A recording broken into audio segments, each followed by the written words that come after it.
So again, welcome to FI Connects. We're focusing our conversation today on motivation. Many of you, not the majority of you, are from North Carolina, and we received news not too long ago that our schools will not be reopening until for the rest of this school year. And that has seen a major dip in our motivation, not only from ourselves, our staff, and our kids. So I thought it would be a really good time to talk about motivation, but then also tips, strategies, ideas that you can share with your colleagues, and even things that you can implement to try to boost some motivation and recharge some staff, because we've got a few more weeks to go and we can't just quit yet, right? So how do we stay motivated and how do we keep up the momentum? Now, today there is so much happening and so many links to share. I'm going to drop the slide deck for this presentation into the chat. Everything that we're going to be talking about is linked. Pictures are linked, content is linked. There's a whole lot of stuff in here. I probably overdid it, but I'm stubborn. I want to give you guys more than you probably need. The goal being that you pick and choose what's going to be relevant and helpful for you. So there's the link to the slide deck. Also throughout, I might be dropping a couple of links into the chat because as of this morning, there's been more resources and ideas that have come across my computer screen and things that I think might be relevant to you. So I feel I'll share, and if you can use them, awesome. If not, no worries. So also, with that being said, just coming out this morning, if you're not familiar with understood.org, it is an excellent site. It is focused on learning differences, social emotional learning, and it has just come out with some great resources to continue strategies for difficulties in remote learning for your kids. And I just wanted to pass that on. That was just shared and written this morning. Toss that in now. So like I said, motivation, it's the drive, it's our will, it's our compulsion to do something. And now more than ever, we need to stay motivated. Your team needs to stay motivated. Our kids need to stay motivated. So as a good leader, we know that we want to enhance our team's motivation, and that motivation is going to be either intrinsic or extrinsic, right? So motivation, we're used to it. It is kind of what our education system thrives on, right? Everything from rewards, our reward walls in our classrooms, or things that we post for our staff. Here's an example on Twitter of some, a teacher is mailing those rewards and appreciation notes to our kids. And, shout out to Trevor Noah. He is giving away laptops, and I don't think he's actually given them away yet. But you could see motivation does work when you take a look at how many people liked or forwarded or participated. So depending on the reward, the consequence, the reason why we do what we do, motivation plays a key role in our education system. So to get us started today, we're going to take 5 minutes to have a brief conversation. I'd like you to, in a moment, you're going to be put into smaller rooms with educators, and feel free to introduce yourself and say, how's it going? And then just share, how are you keeping yourself motivated, or how are you keeping others motivated? So I need to jump out of my screen share possibly for a moment. There we go. All right. You should now have access to a breakout room. You can jump in, open your mic, and introduce yourself. Share a little bit about yourself and how you are staying motivated. How was that? Hopefully you had some conversation. It's always a little awkward, especially now. You've probably been in lots of different webinars and sessions, and they don't often say, okay, everybody share. And it's interesting to see how many people join or don't join or jump off. So thanks for sticking with us. Thanks for being vulnerable and sharing. And I know 5 minutes is not a long time, but in doing this, I find if it's longer than 5 minutes, start to lose folks, and it can be a little bit difficult. But for our share out today, I've dropped a Mentimeter poll into our chat, and I'm just wondering if this is a little bit better than kind of maybe sharing in the chat, and there's enough of us where opening the mic might be a little bit difficult. But in that Mentimeter, I'd love for you to just take a moment and share either something you said or something you heard when it came to motivating yourself or your staff or your students.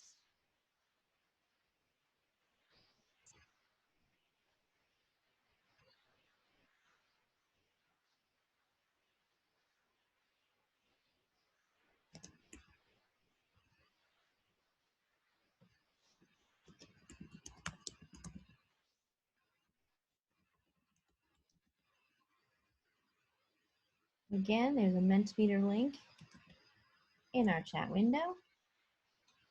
Feel free to share something you heard or shared in our breakout conversations.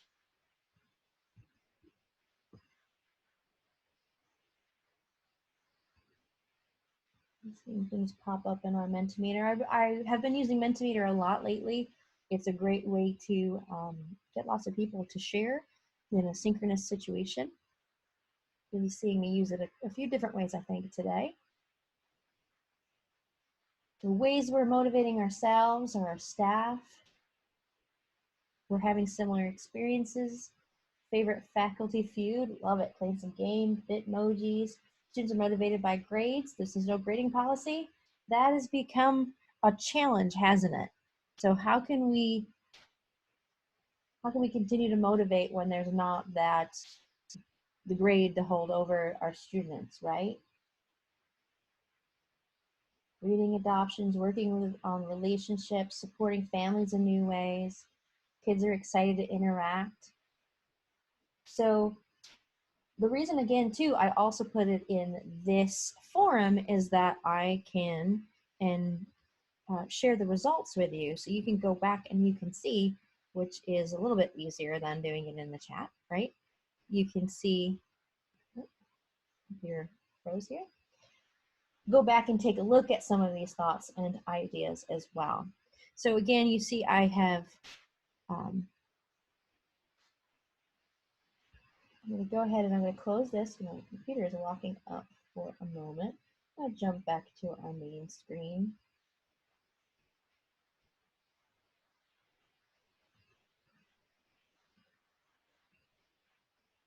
There we go.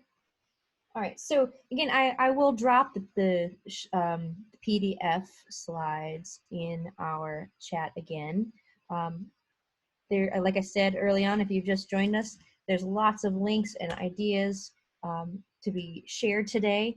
And on this particular side, not only have I linked the Mentimeter place where you can share, but also kind of look back and see those results. So it is so important right now for us to stay motivated. And I have been doing, I think I've done maybe 30 webinars in the last 6 weeks. And I was curious, I put this out on Twitter, and it was a poll, and it was anonymous, to see like what is motivating educators to do all these webinars. So I was getting feedback saying folks were doing, 6 webinars a day, and I was like, oh my gosh, what is the motivation there? And is it truly for learning, or is it get that certificate or that CDU or participant, credit for the hour? And, I got some honest feedback there where some people said, you know what, it's for that credit. And that really brings us to, there's 2 kinds of motivation, right?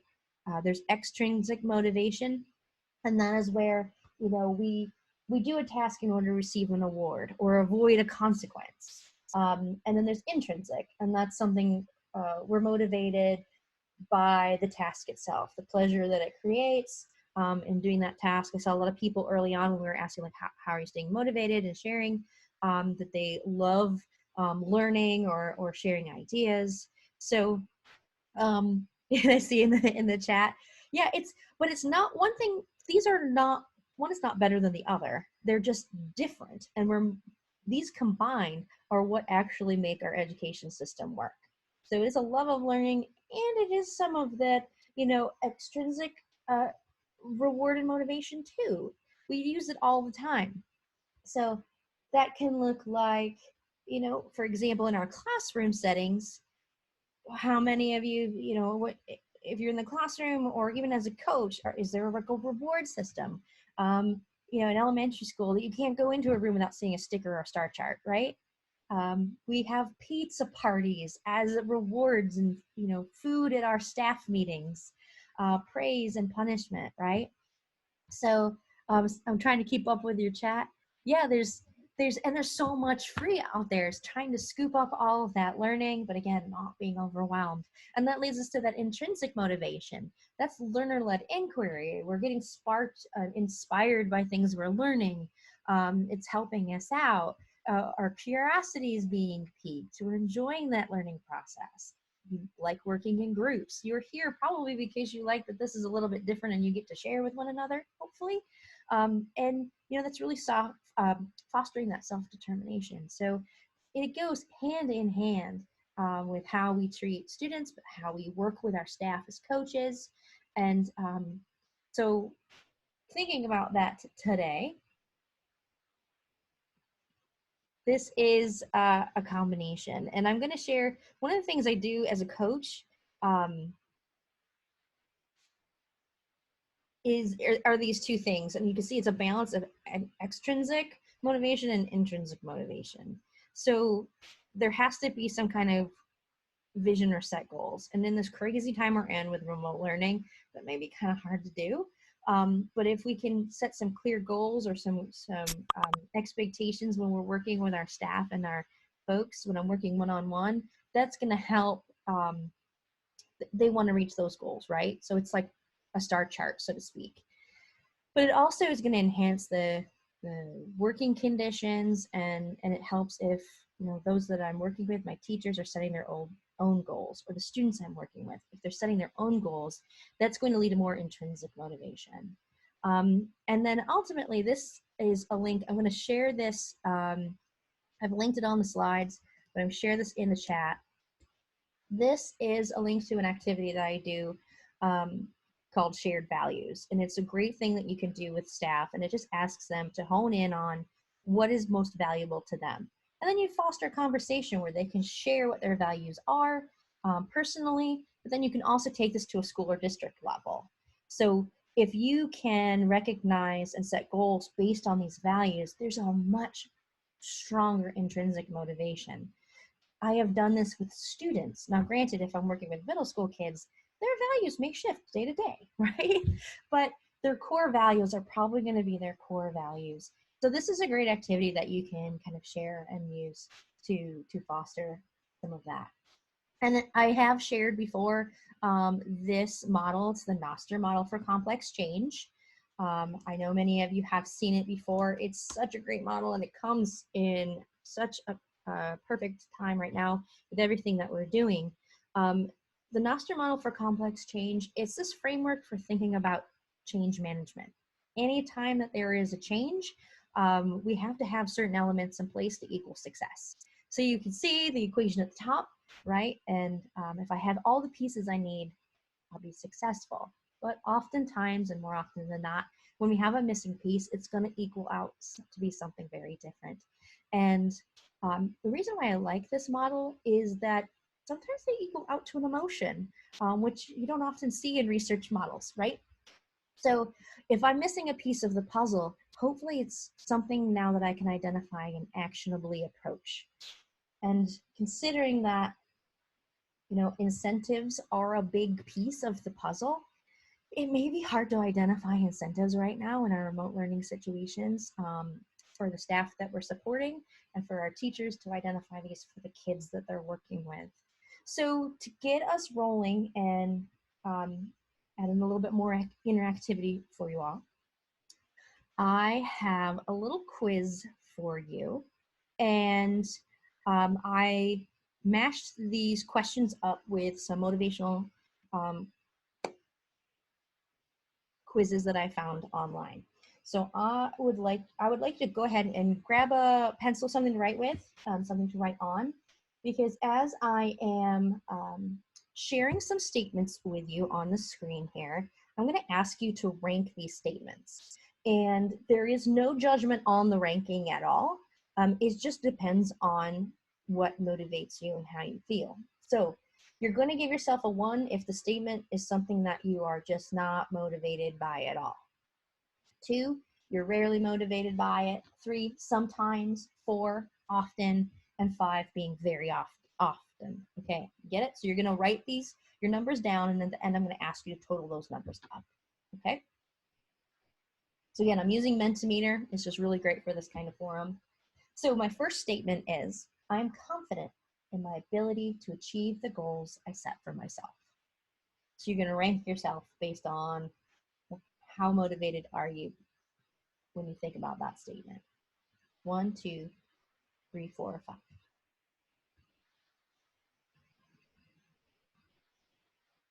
I put in maximum effort into my work related to my educational goals. So go ahead and rank yourself.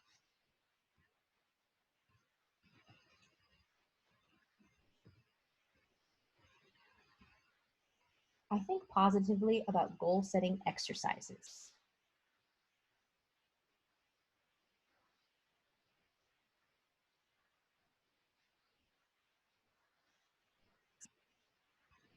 I believe that success is earned and not a result of luck.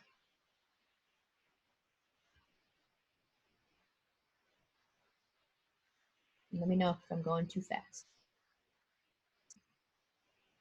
I am not worried about deadlines.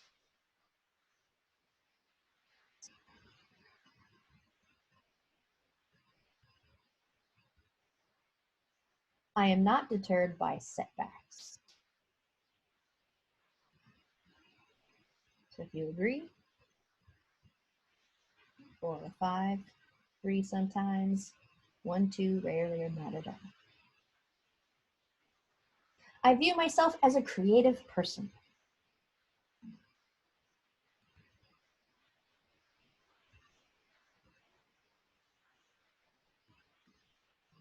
I'm confident in my problem-solving skills.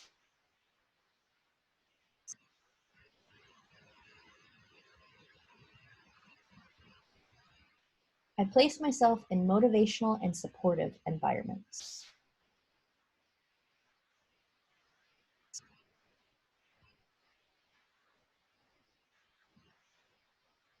I consider myself a hero on the front lines during this pandemic. I added that one in myself. So depending on how you've scored, I'd like you to go ahead and add up your numbers.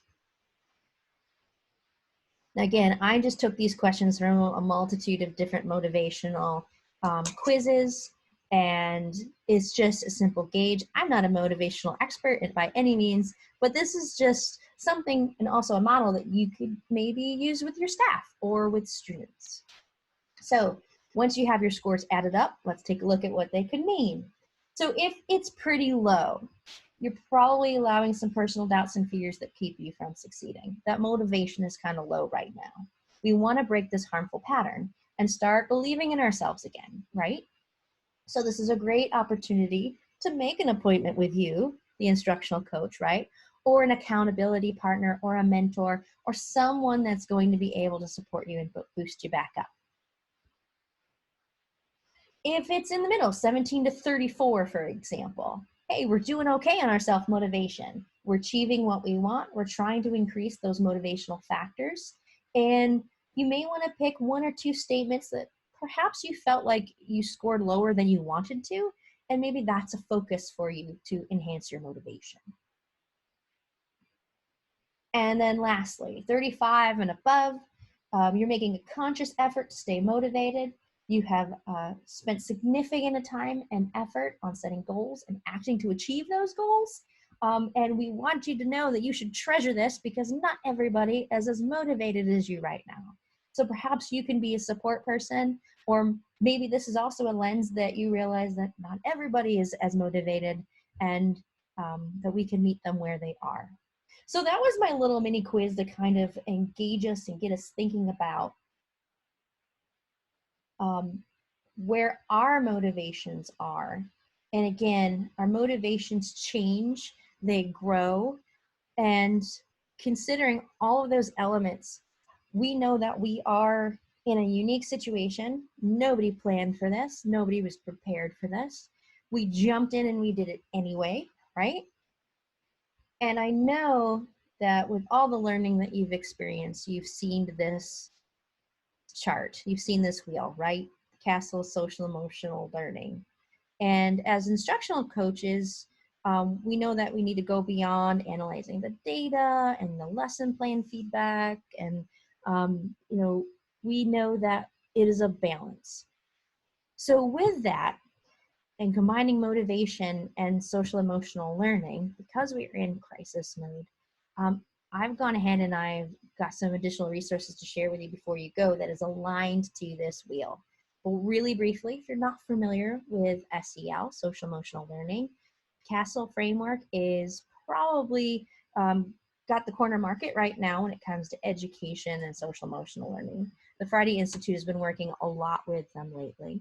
And how it breaks down is these 5 elements: self-awareness, recognizing your emotions and the values of others, their strengths and their challenges; self-management, managing our emotions and behaviors in order to achieve goals; responsible decision-making, are those decisions ethical, constructive, are they about personal and social behavior, for example.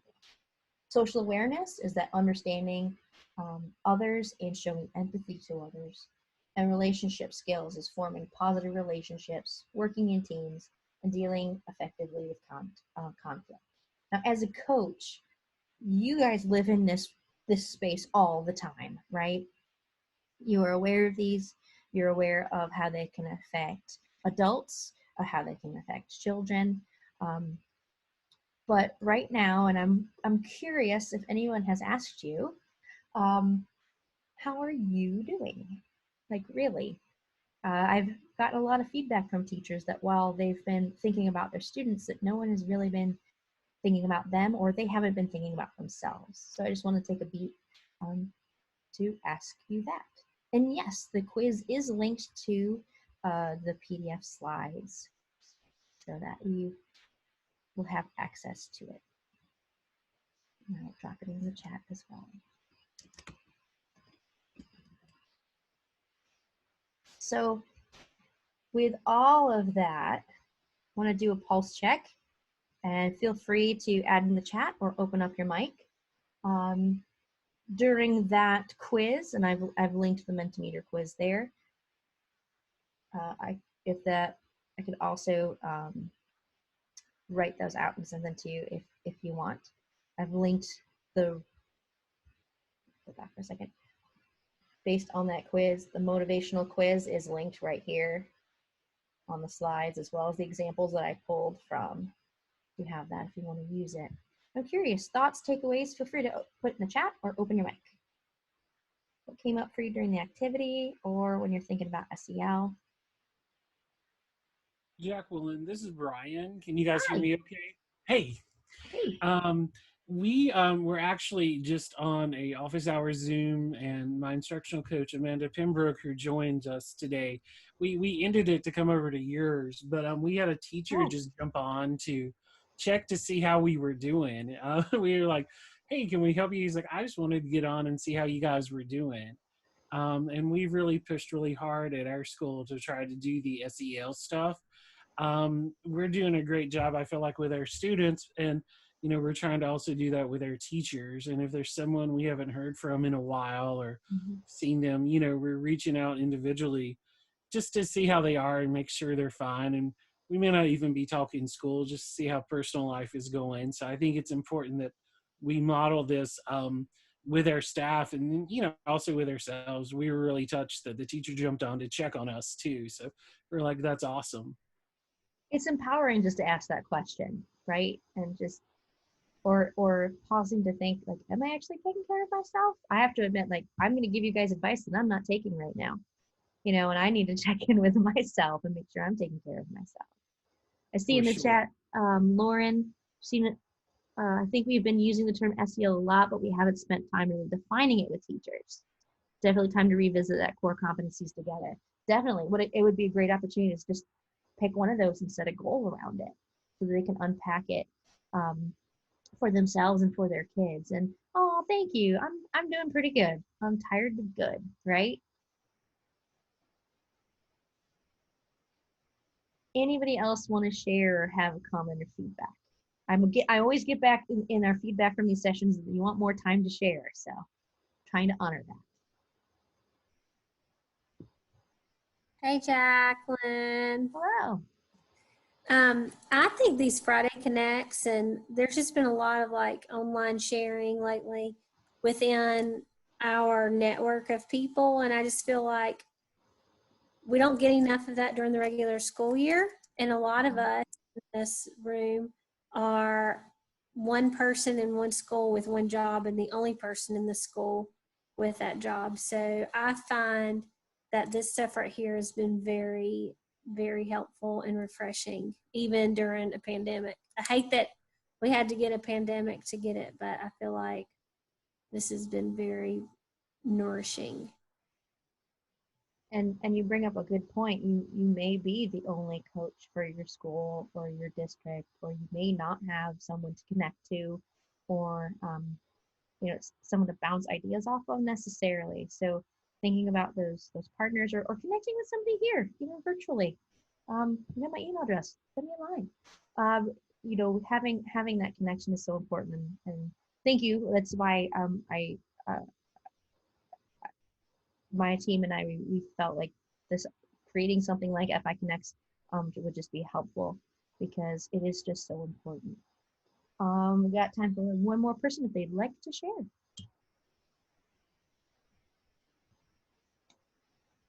I see that, Lauren. I get that in the feedback every time. Just being able to think that, like, oh, I'm not alone in this.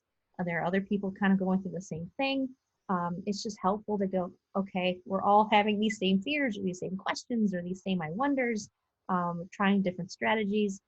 We are all together in this, and I see my husband does the same thing, high school level, bouncing ideas off of each other. I'm sure for, those that have family members that are working from home too, learning way more about their job than I ever thought that I would. So it's been interesting, and also a learning experience. So for a moment, we want to model good practices. We know after 20 minutes of sitting, our bodies need to move, our eyes need to break. It's something that you can do with your teachers. So for the next 20 seconds, stand up, stretch, reflect, do whatever you need to do, but please don't go anywhere. Get ready to the countdown.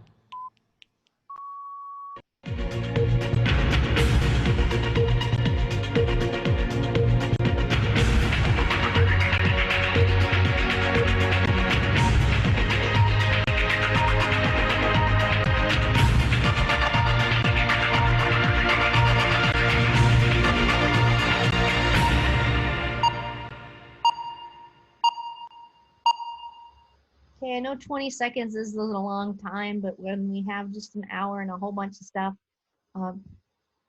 I've shrunk it down to 20 seconds, but it's something you could do. It's like, hey, we've got a minute, let's move, turn on some music, have a spontaneous virtual dance party. I mean, do whatever it's going to take to get people energized or re-energize their brains and things like that.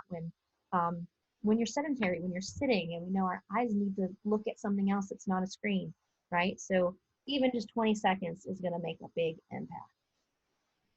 So strategies you can implement to support your teachers, I've just got a few, and I grabbed these from an Ed Week blog that had a whole bunch of contributors recently. Creating that space to share positive messages, reinforce ideas, give shout outs. I'm seeing a lot of that on Twitter. I'm on Twitter a lot for my job, right? And people are giving shout outs, especially this week being Teacher Appreciation Week. And it doesn't have to be about work. It can just be sharing about things that they like to do, hobbies, and it's just another way to connect in that level of support. We want to also avoid over-connecting. For all of you that are doing lots of webinars every single day, and the Zoom fatigue is a real thing. I'm sure you've seen the articles that have been out there right now. We know we want to keep our emails to a minimum. Our teachers are receiving emails all the time, administrators, resources, parents, from their students. But so when we do reach out, we want it to be effective. We want it to hit all the points. We don't want to bombard anyone. And then when we do communicate, like I said, keep it short, simple. And when you get a lengthy email, you scan it, right? So, oh, Marcia says her eyeballs were going to pop out the other day. Yeah, that's not the goal, right? We want to make sure that we're being really conscientious of all these things. And I'm sure you are, but sometimes we just need to kind of reinforce it in our brains. If you haven't already done so, and continuing to like check in with your administration, what's their messaging, what's their vision and mission, and making sure you're on the same track. So you're not saying something, or they're not saying something that you're all in alignment with. And you being a strong touch point for your staff, hopefully they're really relying on you to help them with that vision and their messaging and the things that they're rolling out and planning. And I'm curious out there, does anybody have set up a virtual meeting just to say hi, or maybe it's on the phone?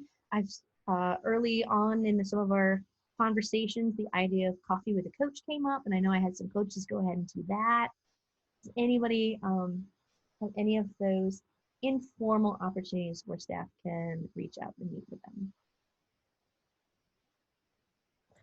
I met with a group of beginning teachers last week, and we didn't talk work at all. Wasn't it great? We played games. We played coronavirus bingo. We played Would You Rather. We played 3 Truths and a Lie, and we never talked schoolwork. And I think they were so appreciative of that. And you're so used to connecting with these folks when you see them in the building or during the day. I love that idea. So any things that we can incorporate like that. So it's linked in the PDF, but I'm going to go ahead. I'll share the link.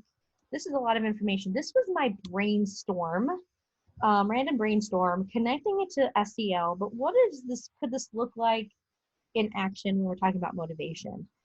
This can be used for teachers with their students. So you could share this with them. This could be used for you as a coach in ways that you're engaging with staff. So some of them are silly, some of them can be more content based, but again, there was just so much going on here. I kind of pulled it out and into its own separate PDF. Again, linked on the slide. You can see my little red arrow right there, and I'll grab that slide PDF link again. Grab it in the chat. So I was just thinking, we're talking about it, but what are some applicable, actionable things we can do? And I'm not going to go through all of them. That's why I made the pull out link with more information. But like you said, you did some bingo games and challenges with them, or creating a playlist of music with your staff or your students, where each song represents one of your kids or one of the teachers, that when you play it, you can think about them. And it can be cheesy, but it could be something that you could do together. Different activities for engaging students and their families. I know that's a big one, and it's a question that we've gotten a lot. Now that grades are not a reward or consequence, and that motivator's taken away, how can we continue to engage in checking on how families are doing and how students are doing, and helping them get their motivation? Different kind of virtual field trips, different kind of virtual awards ceremonies. There's many different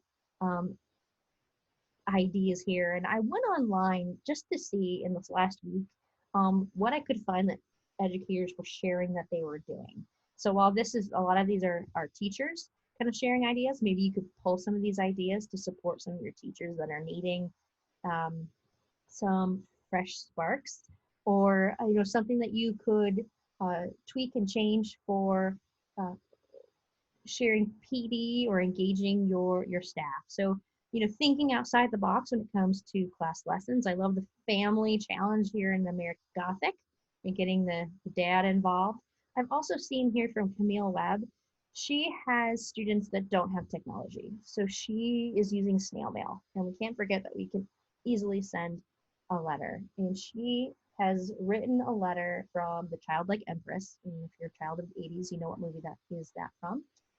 But she is pleading for the students' help to write her a story using the elements that have been contained in the envelope or the box.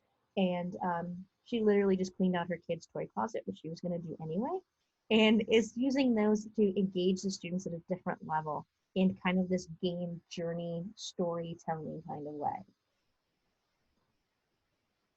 Then we have, a simple picture, 5 minutes, write anything you feel that you see, a poem, a blog, a haiku, a short story. For our little ones, I Spy challenges and Flipgrid, where they are going and finding something in their home and saying, here's something blue, and engaging that way. So this can be modified and changed up based on age and level.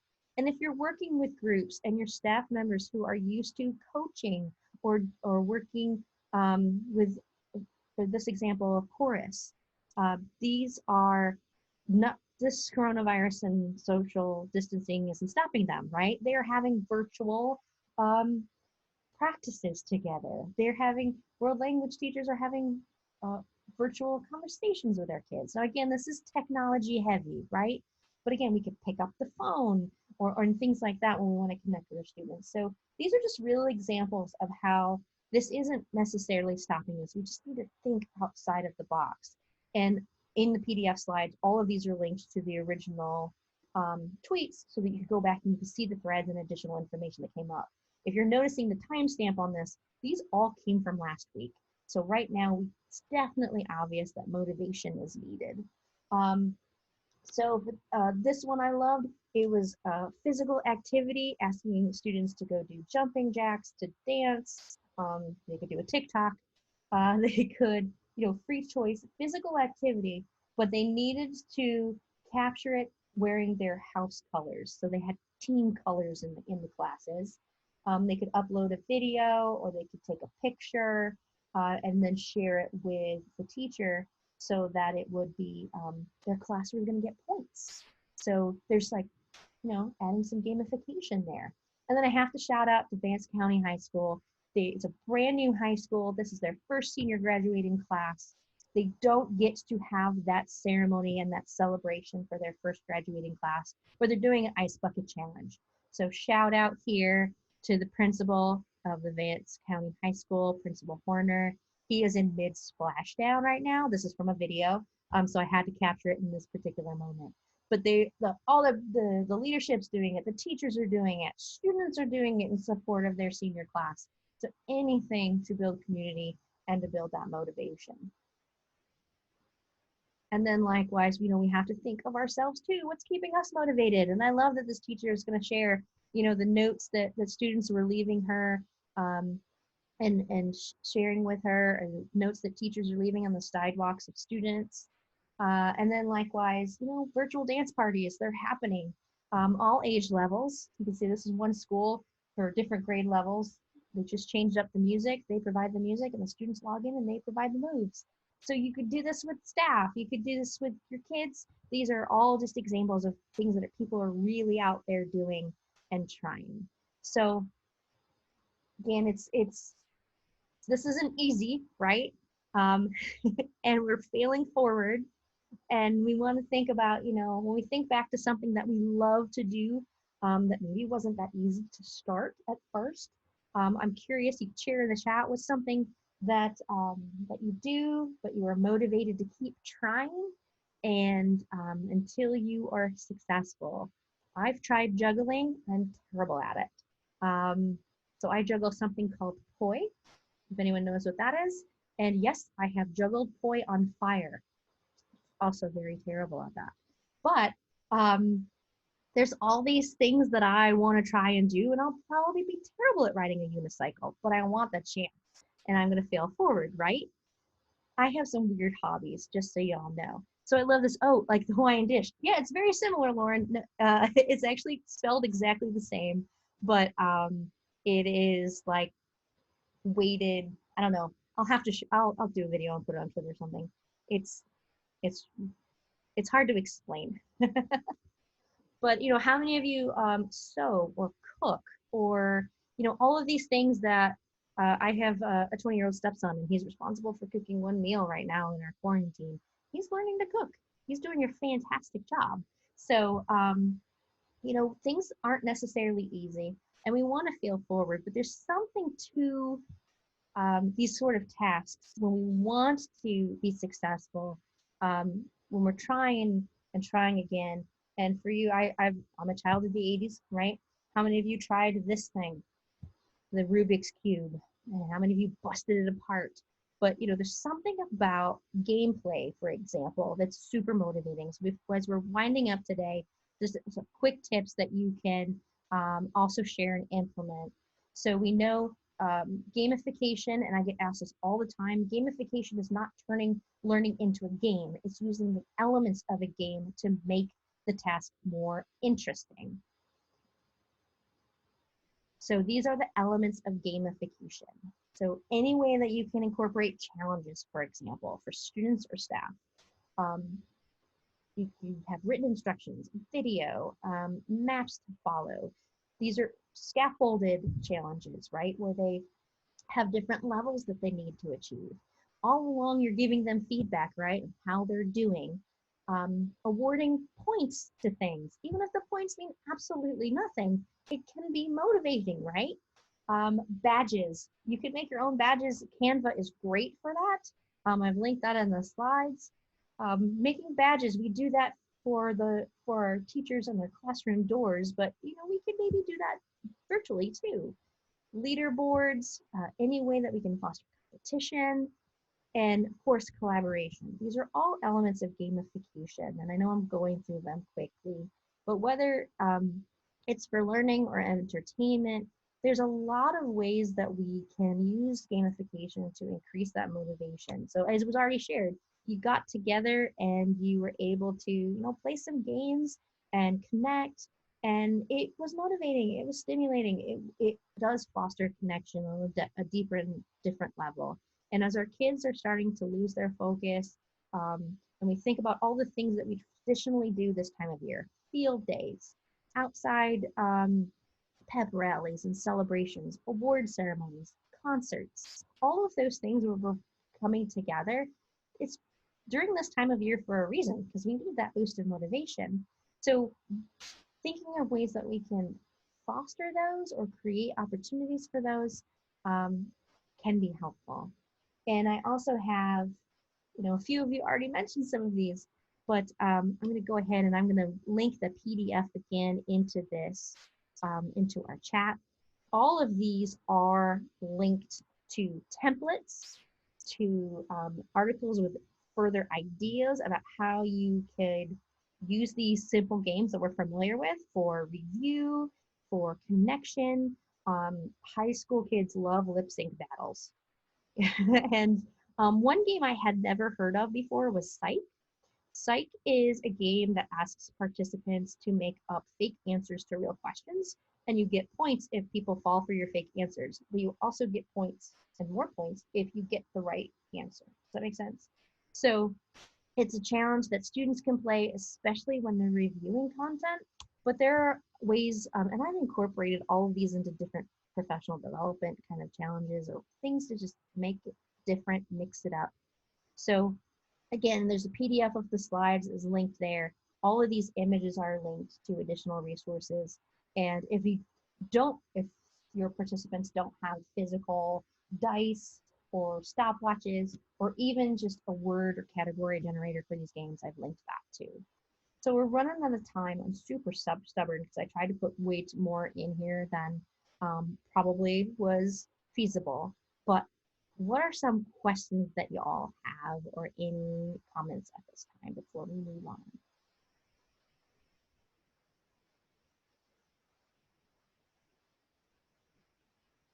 There's tons of resources in this PDF. Like I said, you got to move the mouse around. I've linked everything.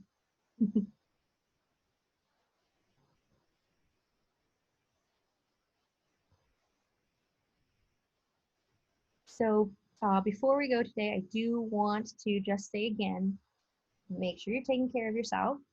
How are you doing, right? And there are opportunities where you could create a eating challenge or a healthy recipe sharing with your staff, or sleep challenges.